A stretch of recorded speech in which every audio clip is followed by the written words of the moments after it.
بسم الله الرحمن الرحيم. الحمد لله رب العالمين، الرحمن الرحيم، مالك يوم الدين. إياك نعبد وإياك نستعين، اهدنا الصراط المستقيم،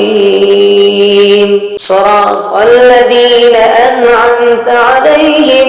غير المغضوب عليهم ولا الضالين.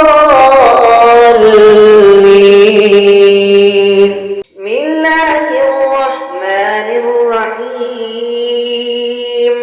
الرحمن علم القرآن، خلق الإنسان علمه البيان.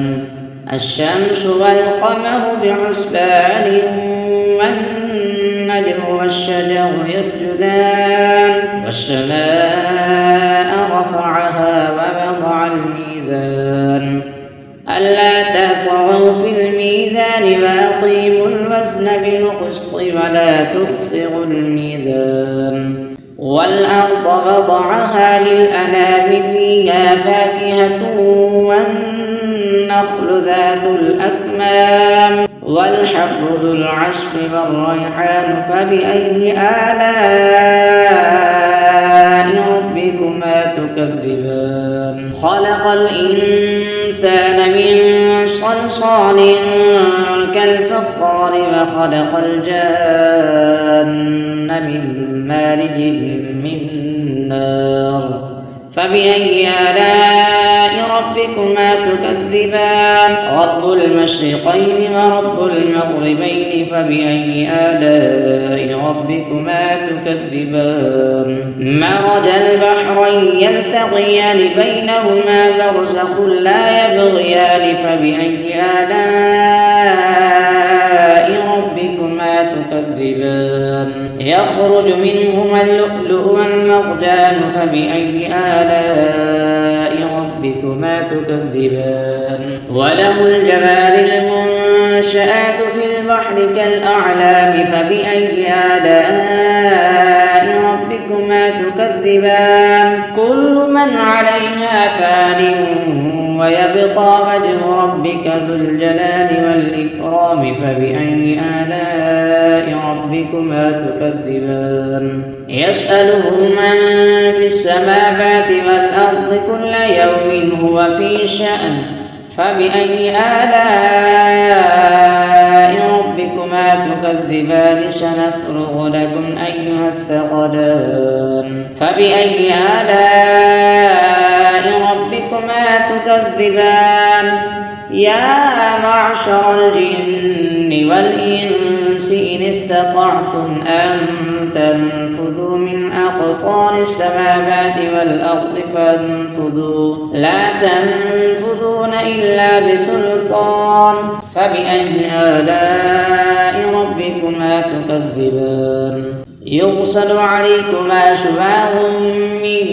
نار ونحاس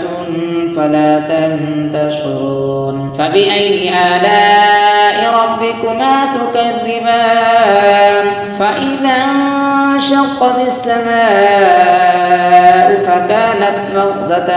كالدهان. فبأي آلاء ربكما تكذبان؟ فيومئذ لا يسأل عن ذنبه إنس ولا جان. فبأي آلاء ربكما تكذبان؟ يعرف المجرمون بسيماهم فيؤخذ بالنواصي والأقدام. فبأي آلاء ربكما تكذبان؟ هذه جهنم التي يكذب بها المجرمون، يطوفون بينها وبين حميم آن. فبأي آلاء ربكما تكذبان؟ ولمن خاف مقام ربه جنتان. فبأي آلاء ربكما تكذبان؟ ذواتا أفنان. فبأي آلاء ربكما ربكما تكذبان فيهما عينان تجريان فبأي آلاء ربكما تكذبان فيهما من كل فاكهة زوجان فبأي آلاء ربكما تكذبان متكئين على فرش بطائنها من استبرق وجنى الجنتين دان فبأي آلاء ربكما تكذبان فيهن قاصرات الطرف لم يطمثهن إنس قبلهم ولا جان فبأي آلاء ربكما تكذبان كأنهن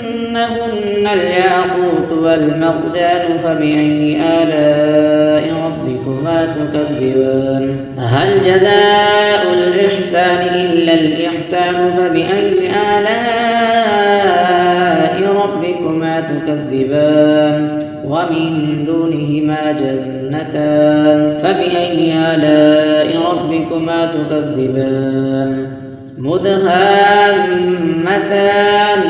فبأي آلاء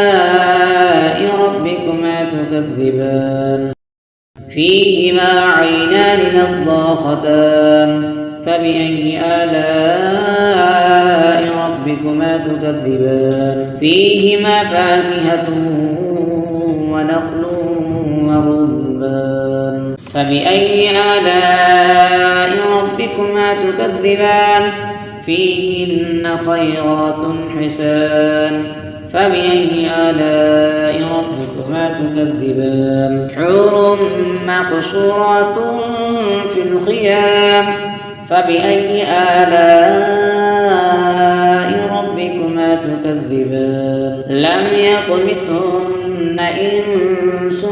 قبلهم ولا جان فبأي آلاء ربكما تكذبان متكئين على رفرف خضر وعبقري حسان فبأي آلاء ربكما تكذبان تبارك اسم ربك ذي الجلال والإكرام بسم الله الرحمن الرحيم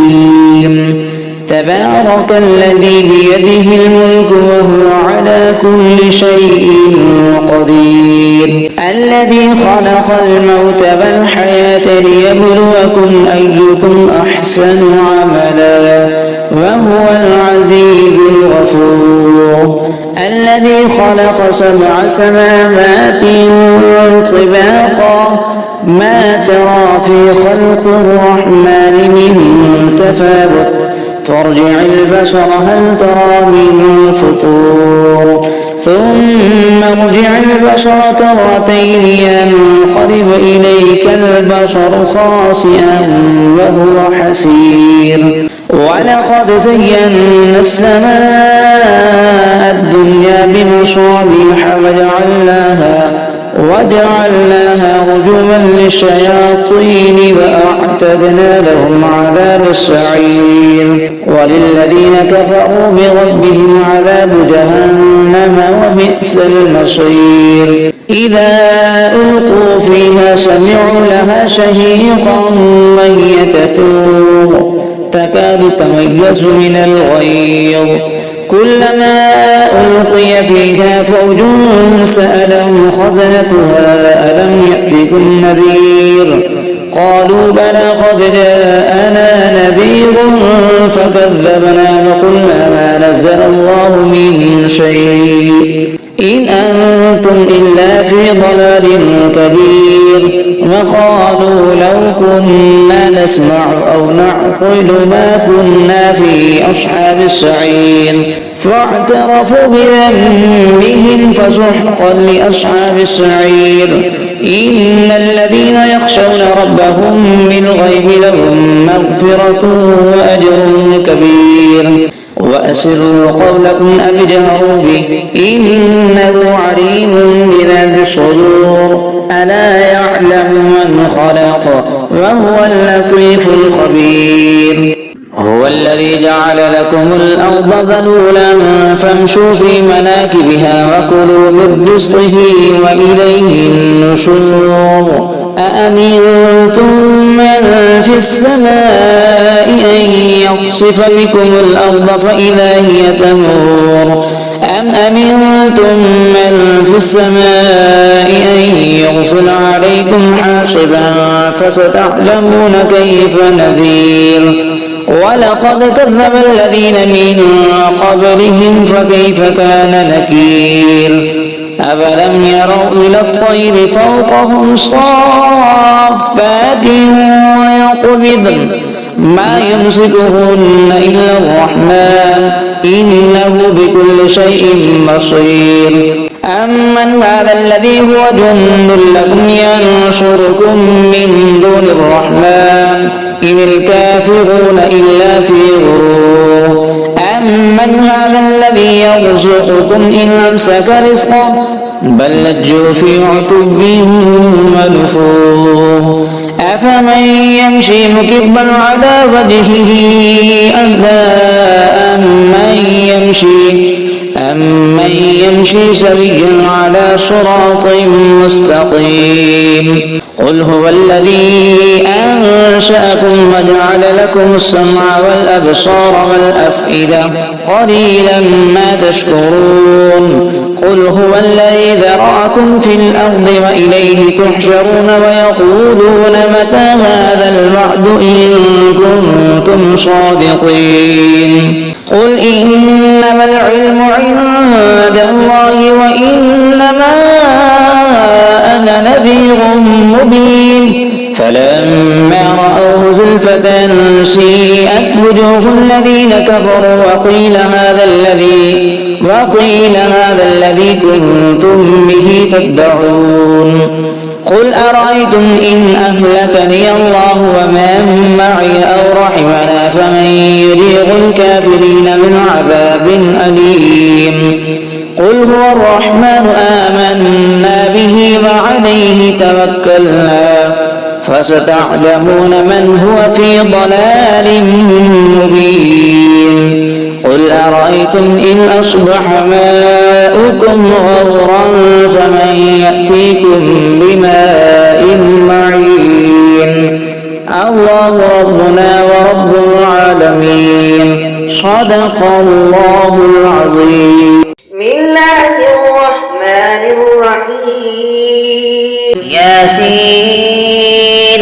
والقرآن الحكيم إنك لمن المرسلين على صراط مستقيم تنزيل العزيز الرحيم لتنذر قوما ما أنذر آباؤهم فهم غافلون لقد حق القول على أكثرهم فهم لا يؤمنون إنا جعلنا في أعناقهم أغلالا فهي إلى الأذقان فهم مقمحون وجعلنا من بين أيديهم سدا ومن خلفهم سدا فأغشيناهم فهم لا يبصرون وسواء عليهم أأنذرتهم أم لم تنذرهم لا يؤمنون إنما تنذر من اتبع الذكر وخشي الرحمن بالغيب فبشره بمغفرة وأجر كريم إنا نحن نحيي الموتى ونكتب ما قدموا وآثارهم فكل شيء أحصيناه في إمام مبين فاضرب لهم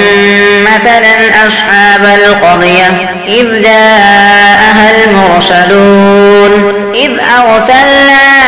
إليهم اثنين فكذبوهما فعززنا بثالث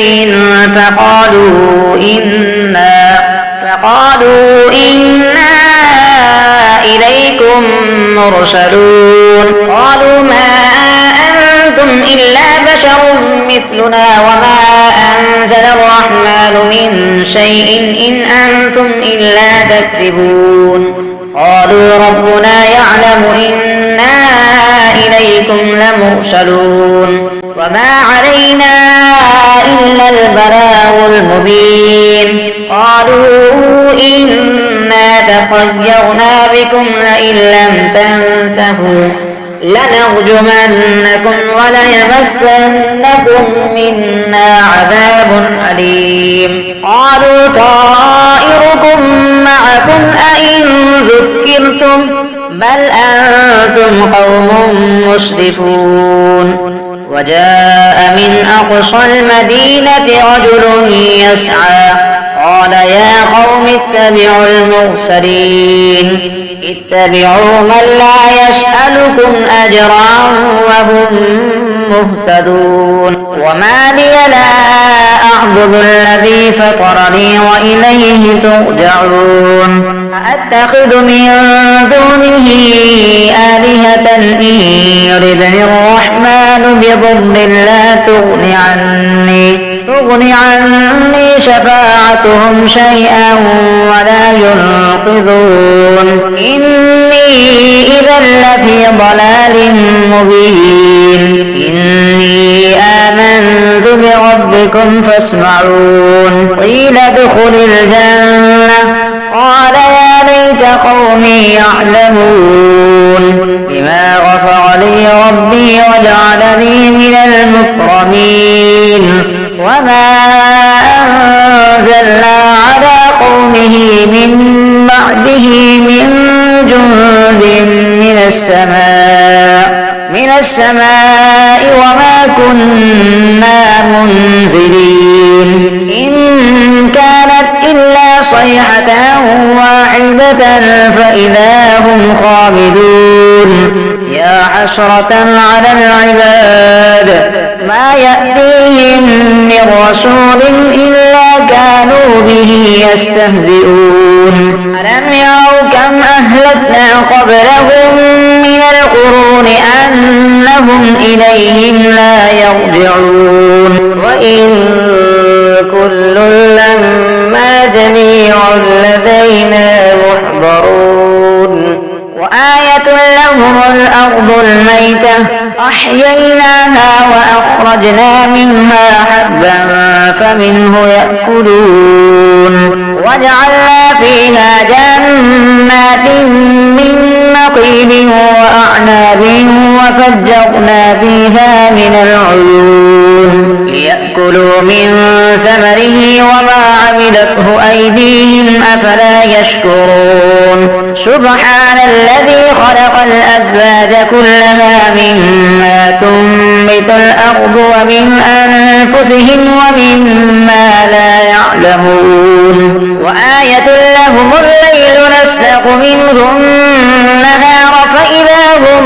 مظلمون والشمس تجري لمستقر لها ذلك تقدير العزيز العليم والقمر قدرناه منازل حتى عاد كالعرجون القديم لا الشمس ينبغي لها أن تدرك القمر ولا الليل سابق النهار وكل في فلك يسبحون وآية لهم أنا حملنا ذريتهم في الفلك المشحون وخلقنا لهم من مثله ما يركبون وإن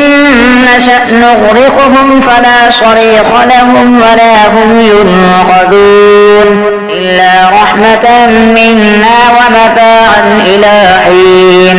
وإذا قيل لهم اتقوا ما بين أيديكم وما خلفكم لعلكم ترحمون وما تأتيهم من آية من آيات ربهم إلا كانوا عنها معرضين وإذا قيل لهم أنفقوا مما رزقكم الله قال الذين كفروا للذين آمنوا أنطعم من لو يشاء الله أطعمه إن أنتم إلا في ضلال مبين ويقولون متى هذا الوعد إن كنتم صادقين ما ينظرون إلا صيحة واحدة تأخذهم وهم يخصمون فلا يستطيعون توصية ولا إلى أهلهم يرجعون ونفخ في الصور فإذا هم من الأجداث إلى ربهم ينسلون قالوا يا ويلنا من بعثنا من مرقدنا هذا ما بعد الرحمن وصدق المرسلون إن كانت إلا صيحة واحدة فإذا هم جميع لدينا محضرون فاليوم لا تظلم نفس شيئا ولا تجزون إلا ما كنتم تعملون إن أصحاب الجنة اليوم في شغل فاكهون هم وأزواجهم في ظلال على الأرائك متكئون لهم فيها فاكهة ولهم ما يدعون سلام قولا من رب رحيم وامتازوا اليوم أيها المجرمون ألم أعهد إليكم يا بني آدم ألا تعبدوا الشيطان إنه لكم عدو مبين وأن اعبدوني هذا صراط مستقيم ولقد أضل منكم جبلا كثيرا أفلم تكونوا تعقلون هذه جهنم التي كنتم توعدون اصلوها اليوم بما كنتم تكفرون اليوم نختم على أفواههم وتكلمنا أيديهم وتشهد أرجلهم بما كانوا يكسبون ولو نشاء لطمسنا على أعينهم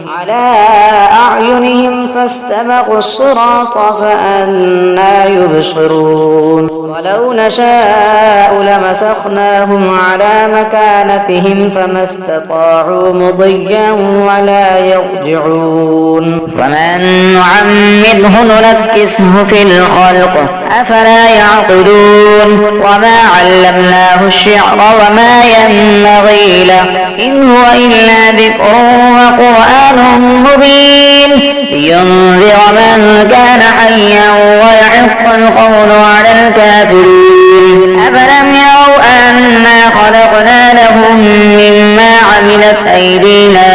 أنعاما فهم لها مالكون وذللناها لهم فمنها ركوبهم ومنها يأكلون ولهم فيها منافع ومشارب أفلا يشكرون واتخذوا من دون الله آلهة لعلهم ينصرون لا يستطيعون نصرهم وهم لهم جند محضرون فلا يحزنك قولهم إنا نعلم ما يسرون وما يعلنون أفلم يرى الإنسان أنا خلقناه من نطفة فإذا هو خصيم